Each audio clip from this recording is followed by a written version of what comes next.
দেখবেন বাবাদের জামা কাপড় সবসময় মায়েদের শাড়ি থেকে কম দামি হয়। বাবাদের ওয়ার্ডরোব ভর্তি জামা কাপড় থাকে না। বাবারা একটা ঘড়ি বৃদ্ধ না হওয়া পর্যন্ত হাতেই থাকে।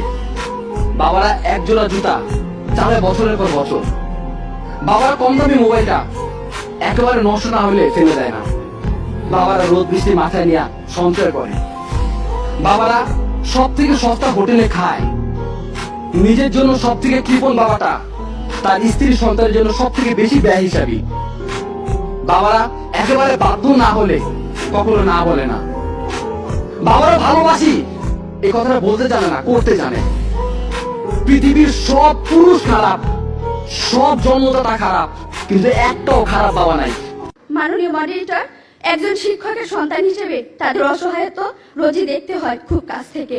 মাননীয় মডারেটর, গত ঈদে আমি যখন একটি ভালো পোশাকের জন্য কান্নাকাটি করছিলাম, তখন বাবা আমার হাতে কাগজ কলম ধরিয়ে দিলেন, আমার দিকে ছুড়ে দিলেন একটি গাণিতিক প্রশ্ন।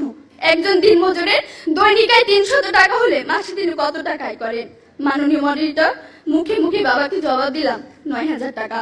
বাবা আমার কাঁধে হাত রাখলেন, চুলের মাঝে হালতো বেলে কেটে বললেন, মারে তোর এই বাবা হাই স্কুলের শিক্ষক হিসেবে মাসে 8000 টাকা বেতন পায়। আমি কোনো প্রশ্ন করতে পারিনি বাবাকে।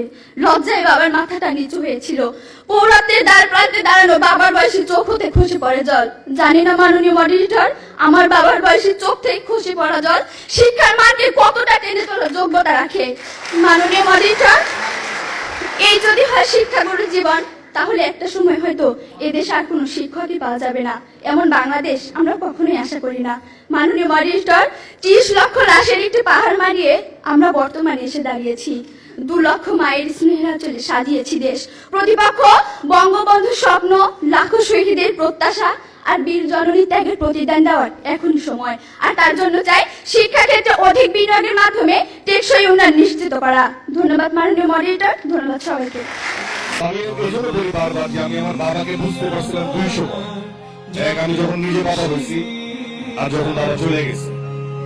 তো আপনারা যারা এখানে উপস্থিত আছেন, যে বাবাদের প্রতি যে দায়িত্ব, মার প্রতি যে দায়িত্ব, আমরা অনেক সময় রাগ করি, কিন্তু তারা তাদের জায়গায় সঠিক।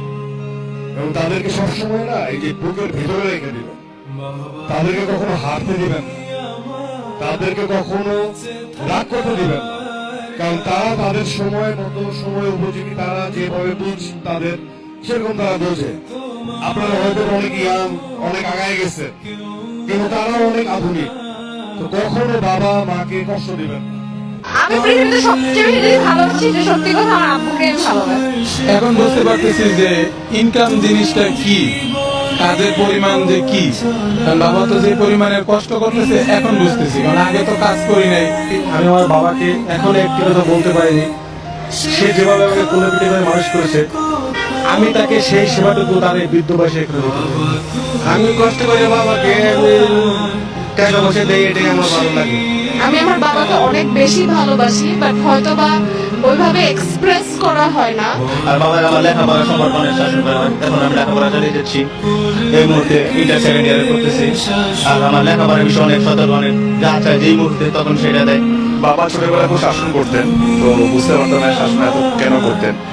বড় করে বুঝতে পারলাম যে শাসনের পেছনে অনেক কারণ ছিল। বাবা তো হচ্ছে লাইফ সাপোর্ট। যে কোনো সন্তানের জীবনের মানে সবচেয়ে বড় পাওয়ার মধ্যে অন্যতম।